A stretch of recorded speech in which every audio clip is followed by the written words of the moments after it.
Good morning, everybody. Jim Feist and Hank Goldberg here in Las Vegas. We got a short podcast for you today.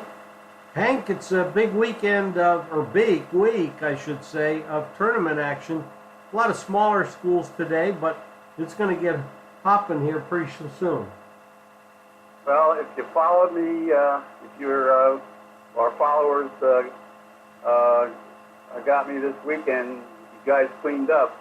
I hit a $48 exacta in the big 3-year-old race at Aqueduct, and also I went 10-2 on my picks over the weekend, so it was a pretty good session.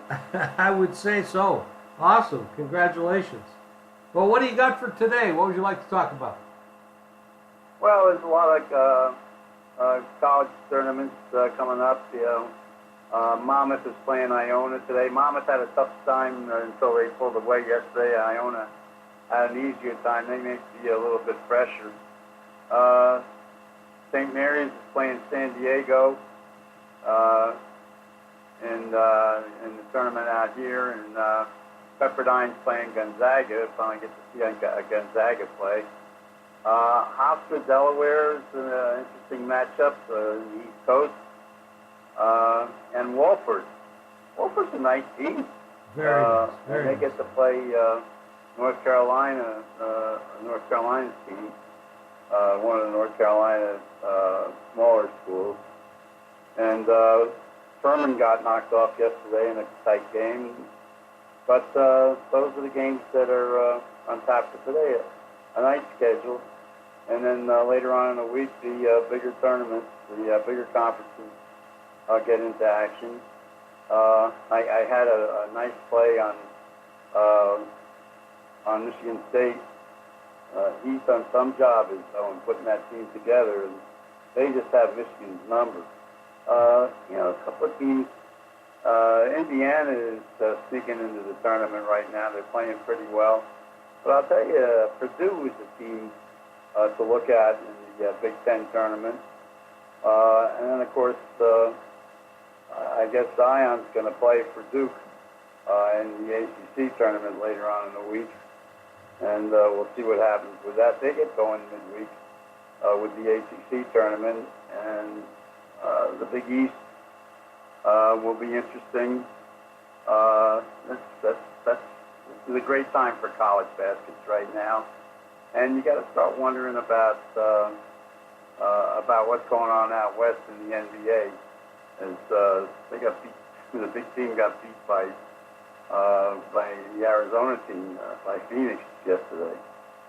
Yeah, the Warriors have raised a lot of questions lately about their intensity and their focus, and whether or not this dynasty that they built is starting to show some signs of weakness and some cracks. It happens all the time. You just never know when it's going to happen. Well, I'll tell you, a team that's playing pretty well out there is the Clippers. Stark's done a nice job with that team. Yeah, he has. It's you mentioned Phoenix. I mean, this team. it's quite amazing that team is winning any games at all. But they come to play, and they're not going anywhere. They're not going to get the playoffs. But it is amazing how all of a sudden they started putting some wins together. One against the Warriors is incredible, but it's exciting. It's an exciting time in basketball, whether it's pro or college, especially college. There's some. You mentioned the Big East. I think the Big East is going to be an incredible tournament. I've been to the Big East tournaments before in person, and this year, I mean, you could throw a big blanket over a lot of them. Anybody could come out of that. Villanova has played very poorly the last several weeks, defending national champs, but they just haven't been able to put it together lately. They're not that great.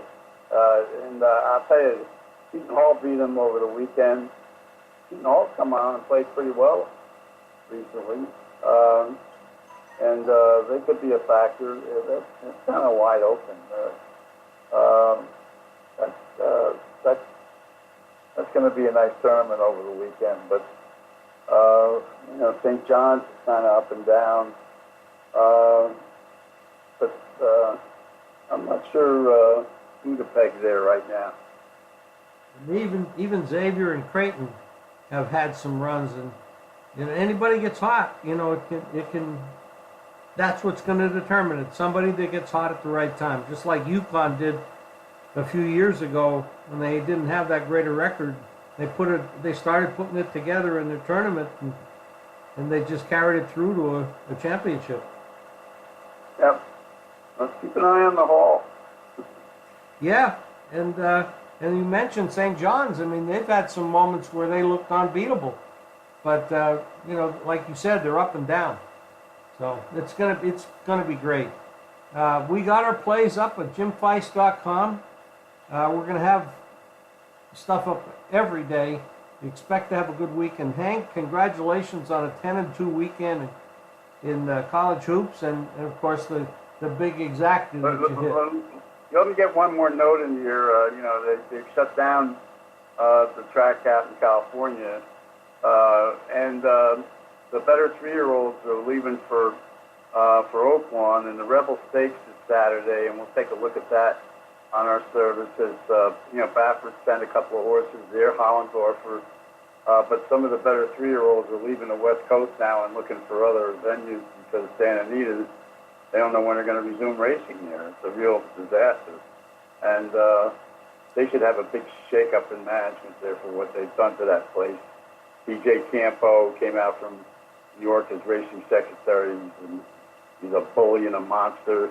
He was brought out by the guy who's trying to put in there to run things, who we brought out from the East Coast. He's got things destroyed. I mean, just 21 horses going under since December. No excuse for that.